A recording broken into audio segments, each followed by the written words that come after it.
Okay, so the year was 2001. Some of you weren't even born in 2001, but 2001, the World Series happened, as it does every year. And I don't know a whole lot about baseball. I'm just going to put that out there. I followed it a lot more when I was a kid. But the one thing I learned early on was just don't root for the Yankees, okay? That's like the number one rule of baseball. Don't root for the Yankees. That got an applause in the first service. I'm not so, I think you're with me at least a little bit here. Right? So the World Series 2001 was the New York Yankees versus the Arizona Diamondbacks. And here's what happened. The Yankees were by far the favorites to win.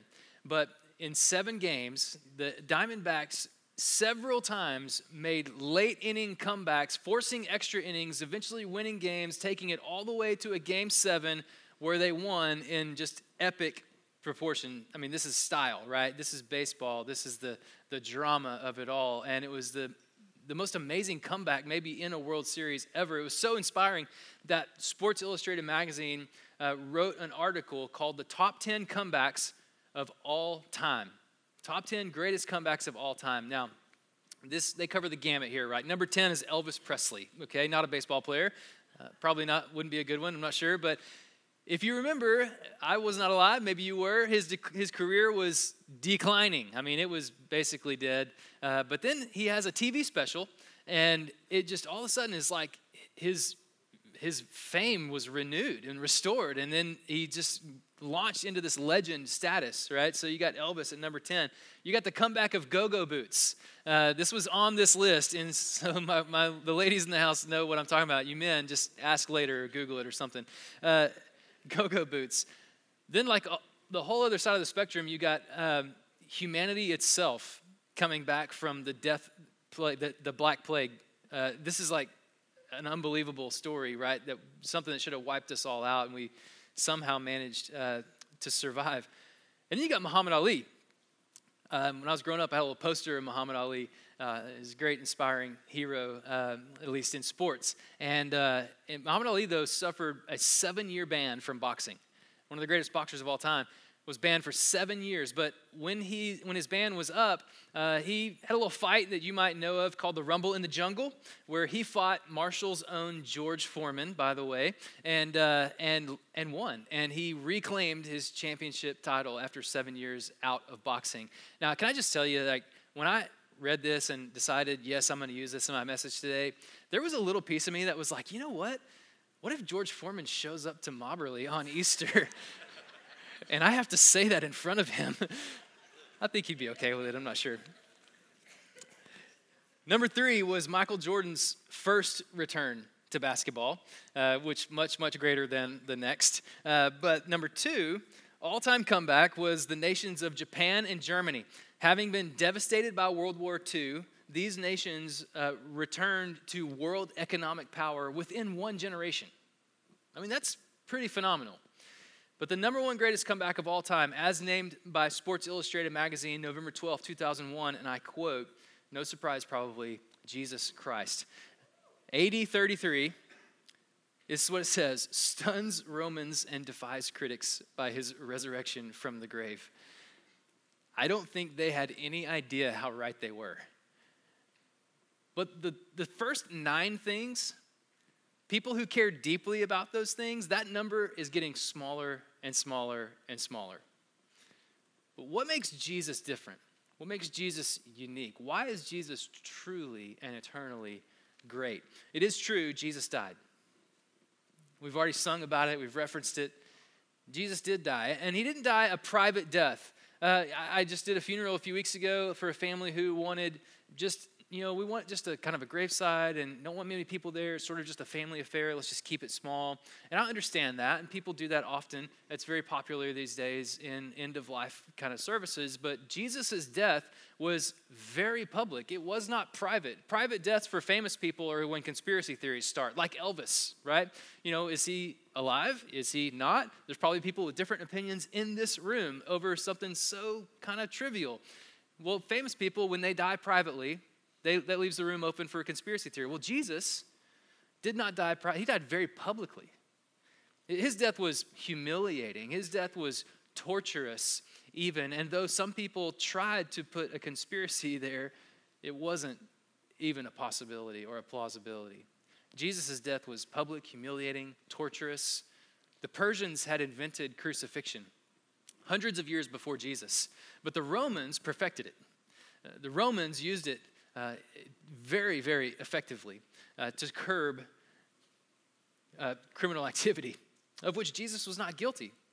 Crucifixion was orchestrated like a symphony of agony, led by a conductor, an executioner, who knew just what instruments to call on to play at particular times to either elicit more pain and extend the agony, or to bring it to a dramatic end. It was a drama of death on display for public applause.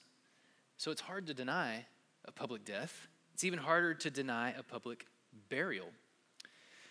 We pick up today where we left off last week in the New Testament Gospel of Matthew. So if you have a Bible, I invite you to open it there to follow along. If not, that's okay. We're going to have the words on the screen there for you. In the Gospel of Matthew, chapter 27. We've been studying the Gospel of Matthew the last week of Jesus' life. And this week, we're going to look not only at his burial, but obviously his resurrection. And so in Matthew chapter 27, we pick up in verse 57, where it says, "When it was evening, a rich man from Arimathea named Joseph came, who had himself also become a disciple of Jesus. He approached Pilate and asked for Jesus' body. Then Pilate ordered that it be released." Now let me just interject here. Other gospel accounts, other biographies of Jesus sort of give us a little more detail here that Pilate actually was a little bit surprised that Jesus was already dead. So he even sent a centurion, a soldier of his, to go and confirm it. And so even from Pilate's centurion, reported back to Pilate, Jesus' death was confirmed. And only at that point would Pilate release the body of Jesus to this man, Joseph. So picking up again in verse 59, Joseph took the body, wrapped it in clean, fine linen, and placed it in his new tomb, which he had cut into the rock. He left after rolling a great stone against the entrance of the tomb. Mary Magdalene and the other Mary were seated there, facing the tomb. Now, what Matthew is trying to do here is he's trying to emphasize that Jesus wasn't just having an off day. Jesus wasn't just struggling at the end of his life and, ultimately going to kind of have a health bounce back, right? He wasn't like trying to get into extra innings. He wasn't batting for a full count. Like, it was over. This was game over for Jesus. No breath in his lungs, no reaction physically. When you think dead, he was dead. This is what Matthew's trying to get across. By all accounts, it looked like the enemy had won. The Romans, certainly, who didn't have as much against Jesus, except that they didn't want him inciting any more riots, right? So they were kind of against him, and they were for crucifying. We saw how the Roman soldiers treated Jesus in Matthew chapter 26 and 27. Then also the Jewish leaders. They wanted Jesus dead, even from the very beginning of Jesus' ministry. They were calling for Jesus to die. They were actually, scheming against him for his death for up to 3 years. And now it's happened. It seems like they got what they wanted, right? But even more than that, there's the spiritual enemies. It's what Chuck Swindoll calls the unholy trinity of death, darkness, and the devil. So when the tomb was sealed, it appeared that Jesus had been silenced. It appeared that his influence had been squashed. And even though Jesus had taught it, even though he had predicted it, no one seemed to realize, not the Romans, not the Jewish leaders, not even the spiritual powers, not even the disciples, seemed to realize that Jesus' death was the weapon God designed to inflict the fatal blow to all of evil, to reverse the curse of sin. So yeah, Jesus died, but his death was just the beginning of the death of death. And just to be certain of their assumed victory, the Jewish leaders then urged Pilate to place guards at the tomb. So if death and burial wasn't enough, which, by the way, when is it not enough? Only one time in history. Now the enemy had the tomb sealed and guarded But no amount of defense could stop what God was about to do. Look with me in chapter 28, the Gospel of Matthew, starting in verse 1. After the Sabbath, as the first day of the week was dawning, Mary Magdalene and the other Mary went to view the tomb. There was a violent earthquake because an angel of the Lord descended from heaven and approached the tomb. He rolled back the stone and was sitting on it. His appearance was like lightning, and his clothing was white as snow. The guards were so shaken by fear of him that they became like dead men. The angel told the women, "Don't be afraid, because I know you're looking for Jesus who was crucified. He's not here, for he has risen, just as he said. Come and see the place where he lay. Then go quickly and tell his disciples he is risen from the dead, and indeed he is going ahead of you to Galilee. You will see him there. Listen, I have told you."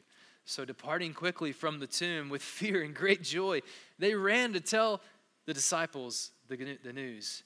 And just then, Jesus met them and said, "Greetings."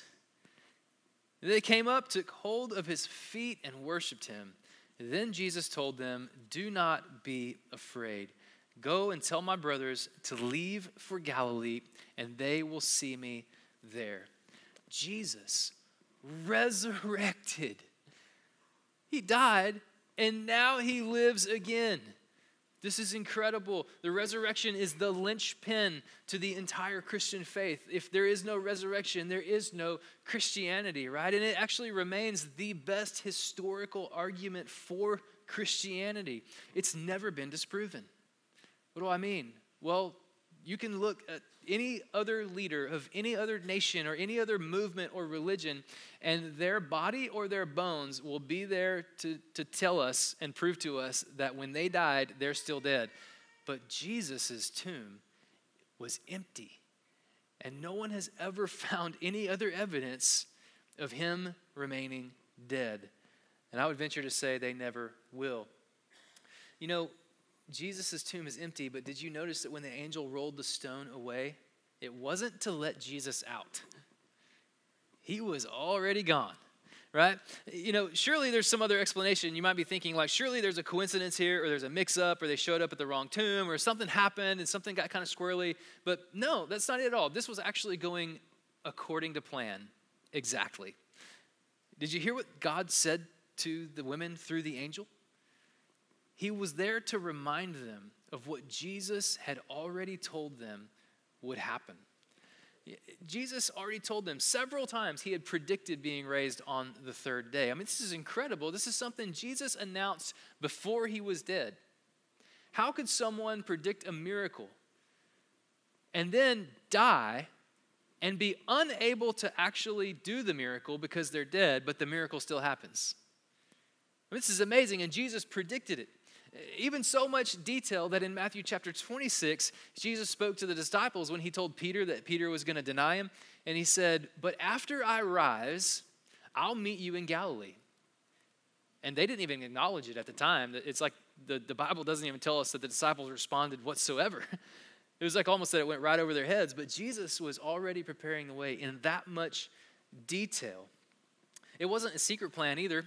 You know, it wasn't like Ocean's 11 where, you know, these 11 guys and Jesus get together and they're in a dark room and they're all kind of making this scheme and this plan like, okay, we're going to pull off the biggest heist known to man. You know, it wasn't like that at all. It wasn't secret at all. Everybody knew about it. It says here in verse 62 and following, the chief priests and the Pharisees knew about Jesus' prediction for resurrection. And they knew it. They took it so seriously that that's when they urged Pilate for guards at the tomb. But then after they heard about the resurrection, after they heard the tomb was empty, you know, they went to the guards. It will tell us just a little bit later in Matthew that they actually created a conspiracy theory related to Jesus, and they bribed the guards to tell their story. Now, let me just pause here and recognize the stubbornness of the heart of man. Maybe you even find a piece of your story relating to God the way these men did. Jesus, having predicted his resurrection, came back to life, just as he said he would. Yet these men were so infatuated with clinging to what little power over their lives that they had, they completely missed the miraculous resurrection power of Jesus. It just went right over their heads. These men, inspected the tomb. I mean, we know the angel invited the women in, but after that whole scene moved on, I can imagine these chief priests and Pharisees were going through that garden going, is this the tomb? Now let's make sure. Is this one? This was Joseph's? Yeah, this was Joseph's. And now we know Jesus was buried in here, right? Okay, now let me look in here. Let me look around. You go see the linens laying there. Okay, now guards, they interviewed the guards, I'm sure. Guards, what did you see? Okay, and then you saw that, and then, okay, then that happened, and then you did what? You fell over? Okay, do you have any recollection? All right, and they're experiencing the reality of the resurrection, but it's just that they're so closed off to it, and they're so interested in keeping their own power that they completely reject the miraculous power of Jesus. Now, it's no wonder 2,000 years removed from the physical event of the resurrection that so many people in our world today are clinging to an illusion of power over their own lives rather than surrendering their lives to the miraculous, life-giving resurrection power of Jesus. At what point, what will it take for you to see the resurrected Jesus and go, okay, that's bigger than me. I'm going to give my life to that. These men weren't willing to do that. May we be people who surrender our lives to Jesus because of the reality of his resurrection. When we see Jesus and the resurrection face to face, it ought to change us. Now, speaking of face to face, it wasn't a secret plan. It also wasn't only revealed to a select few people. Some people think the resurrection is like the Bigfoot story, and where just some people in the backwoods, they go, I know I saw something, right? Something lurking over there in the shadows. I'm pretty sure. I got a blurry photo, Some people think that the story of the resurrection is like that. Like there's some guy out, outside of Jefferson, which that's like Bigfoot capital of the world, by the way. I'm not just knocking on Jefferson. And he's out there going, I saw what I saw. That's not the resurrection story. The Bible actually has many eyewitness accounts of the resurrection, not just people seeing Jesus, but people interacting with Jesus, starting with the women there in the garden of the tomb. They interacted with Jesus. Then the disciples who had interactions with Jesus. Then 1 Corinthians chapter 15, the Apostle Paul, which wrote that letter some 20 plus years after the resurrection, he's naming names of people who had been giving their lives to telling the story of the resurrection of Jesus because they saw it firsthand and interacted with Jesus, not just names of individuals, but names of groups of people who interacted with Jesus. One group numbered more than 500, Paul writes. What does that mean? That means that you could cross-examine the equivalent of the entire population of a small East Texas town and get the same exact story over the course of 20 plus years. Now, if that's not a miracle, I don't know what is. In fact, the resurrection was such a fact of reality in the first century that many Christians believed without a doubt that Jesus was fully God. It was almost like they took that aspect of it for granted. Certainly, we saw the resurrection. Jesus is God, but they struggled with believing Jesus was fully man. That's why John, in the letter of 1 John, chapter 1, he had to write this. He said, what was from the beginning, what we have heard, what we have seen with our own eyes, what we have observed and touched with our hands concerning the word of life, that life was revealed. We've seen it, and we testify and declare it to you, the eternal life that was with the Father and revealed to us. He's talking about Jesus. Yes, Jesus is God. They almost took that for granted because of the resurrection. But he was also a man. And the New Testament tells the story of both. We have the opposite problem today, right? No one denies that Jesus was a man. Almost across the board throughout our recent history, you could ask anyone on the planet and they could probably say, oh yeah, Jesus was a person who lived in the Middle East around the turn of the millennia. And you go, okay, well, that's true, right? But how few people today are willing to believe that Jesus is God? It's the opposite problem we have today. But the reality of the resurrection is compelling.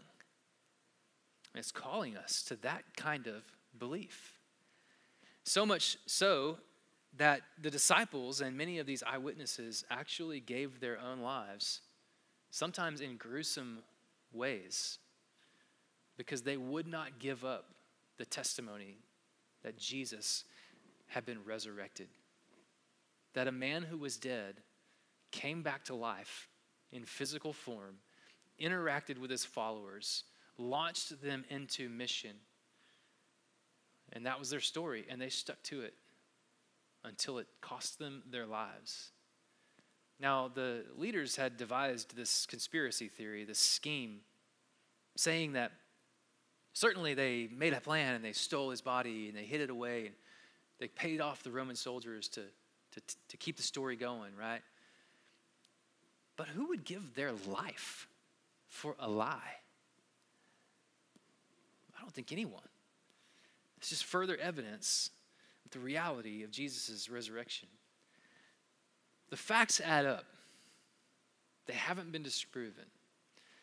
But the fact of Jesus' resurrection, though amazing, is not the end of the story.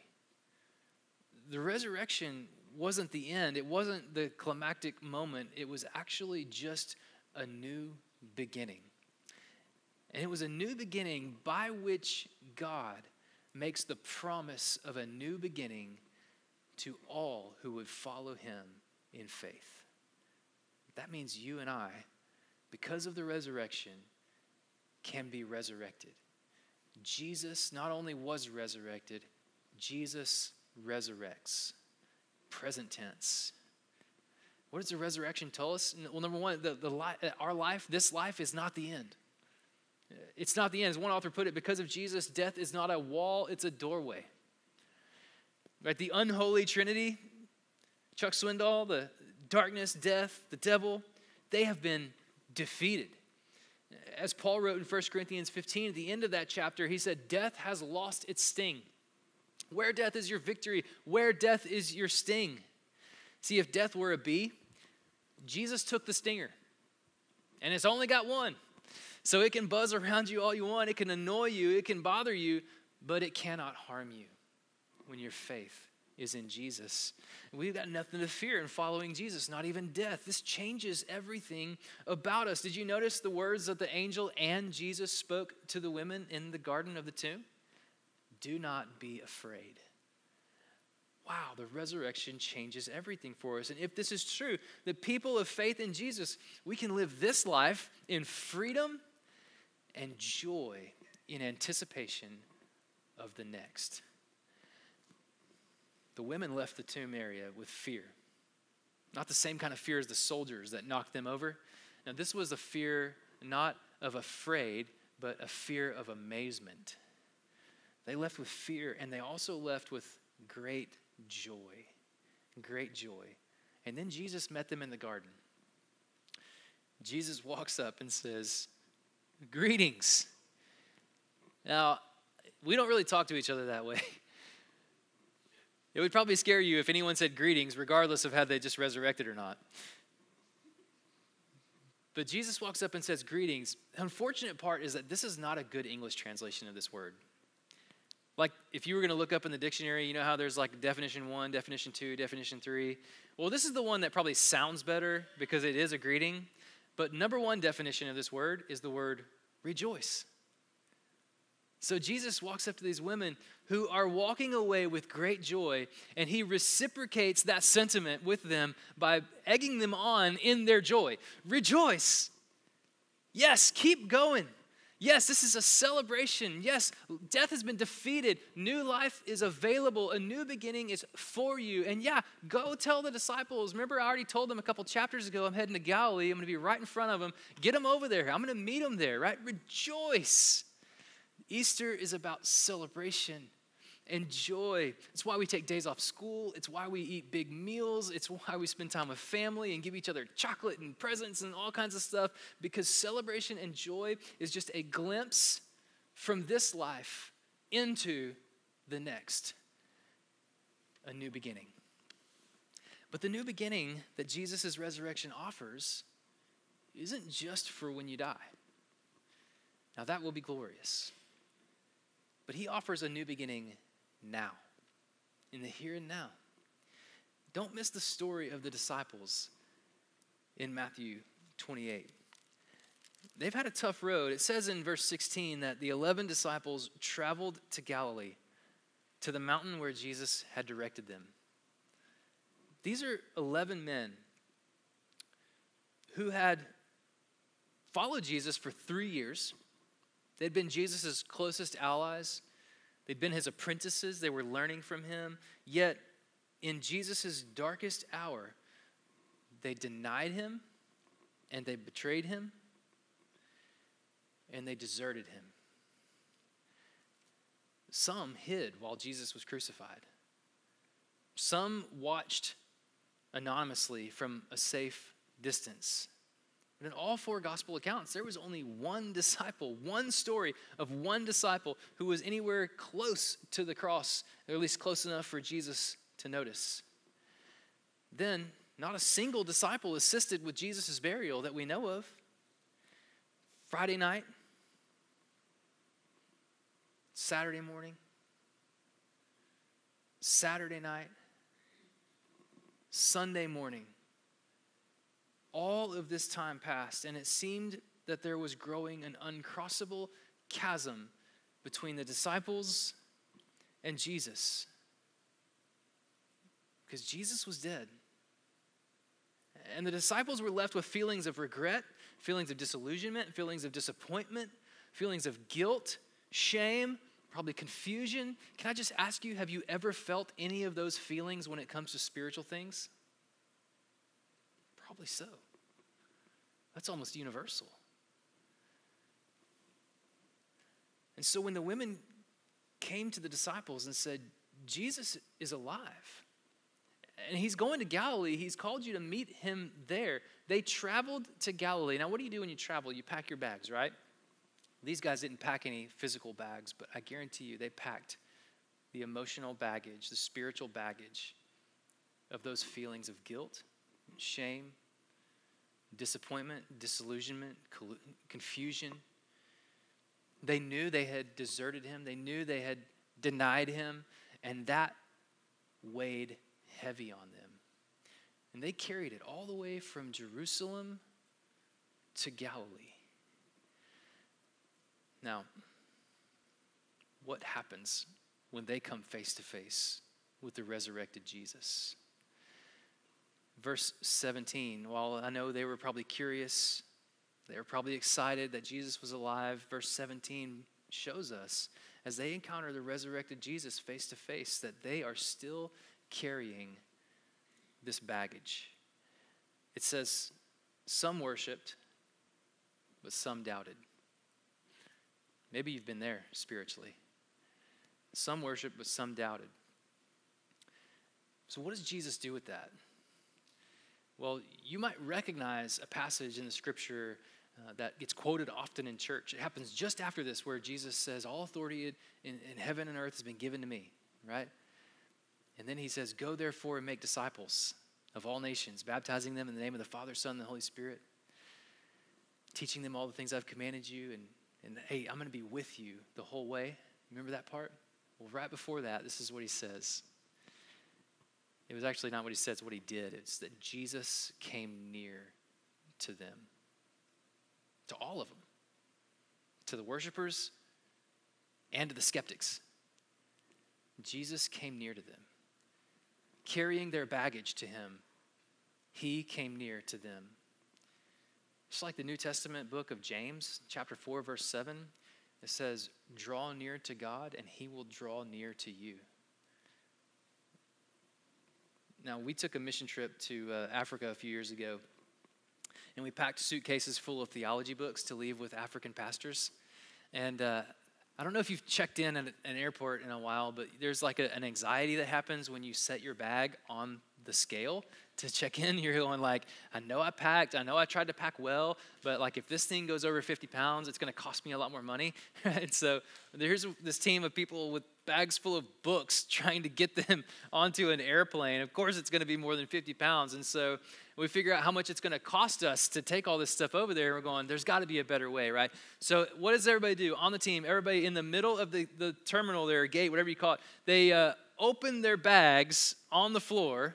Everybody's bags are open, which when you pack a bag for a 2-week trip, you don't plan on anybody looking in your bag, right? So all of a sudden, everything you took is right there out in the open, okay? And everybody's looking at everybody's bags, and we're passing books around. We're going, okay, you take that. Okay, you take this. You're also, I got more room in my backpack. I'll stuff a few here in my backpack. That'll lighten the load for that. And we're just rearranging and repacking things, trying to make them acceptable to the airline, right? This is what a lot of people do when they come to Jesus with baggage. I'm coming to Jesus, but let me just do a little rearranging first. All right, let me just take this thing out of here. Let me put this there. Let me just add, that's kind of a heavy thing. I don't know if I'm ready for Jesus to see that yet. So let me just slip that into my backpack. I'm just going to hold on to it. Here you go, Jesus. You can have this stuff that's acceptable, or at least what I think is acceptable to you. And then I'll keep this other heavy stuff to myself. But that is not the way the resurrected Jesus calls us to come to him. As evidenced in Matthew 28, the disciples bring to him all of their sin, probably shame, guilt. Not knowing what he'd say. All authority in heaven and earth has been given to him. He should have said, so you're condemned. He should have said, I can't believe you deserted me. Look, I just resurrected. I've got all this power now. Now you're going to pay. But he didn't. They brought it to him, and he came near to them. Whatever baggage you carry today, you can bring it to Jesus. Every bit of it. The heavy, the light, whatever sin, whatever guilt. Do you know what he does? He sends it on that little conveyor belt right to the cross, where it's already been paid for in full. And it goes, like the Bible says, as far as from the east is from the west. You don't ever have to pick it up again. Jesus paid for it. There is no burden, no heaviness, no sin, no guilt, no confusion, no disillusionment that's too heavy for the resurrected Jesus to take on and to take care of. Jesus calls you to him for a new beginning without the weight of your sin. Now that's a life we can live. So how did you come today? Did you come excited for church, ready for worship? Resurrection Day, happy Easter, everyone. Smile on your face. Did you come a little nervous? I'm not sure what's going to happen here this morning. These are new people. Did you come a little curious? Going, okay, what's the deal? People keep talking about Easter, resurrection. What does that even mean? Did you come hesitant? Like, I'm not sure I really want to be there, but that's where my family's going, so I'm just going to end up there, and then we're going to have a ham later or something. That's the path to the ham. Did you come carrying baggage? I mean, think, these disciples went from Jerusalem to Galilee with the weight of how they treated Jesus on their shoulders. You came from your house to this building today. Probably even walking in from your car, you might have felt the baggage of what you carry called sin. The message Jesus wants you to hear today is you can have a new beginning, a fresh start, because he conquered sin and death. By dying on a cross and being resurrected, he can resurrect your life. Take on your baggage. It's already paid for. It's already taken care of. He'll take it from you, and you'll never have to pick it up again. That's a life of freedom and a life of joy and a life that's available to you even today. Would you bow your head in prayer with me? God, we see the resurrected Jesus. God, we acknowledge your power is far beyond ours. What little control I have over my life is not worth me hanging on to, God, when I can submit and yield and surrender to Jesus, who is a life giver, who conquers death, who grants eternity with you as a gift that's free. My prayer today, God, is for us who believe that we would be strengthened. For those of us who are struggling to believe or yet to believe, God, would you bring us, as you come near to us, to that point of faith that changes everything about us. We can lay our sin at Jesus' feet, and he'll take them and cast them as far as from the east as the west, giving forgiveness and inviting us into a relationship with you, adopting us as your son and your daughter. What a good news to tell. So God, if someone needs to believe that today, my prayer is that they would hear it, understand it, that you would speak to them, and that you would draw them to yourself. Start doing something in them that they can't deny. God, stir them up to where they go, I can't leave here today without somebody knowing that God's doing something in my life.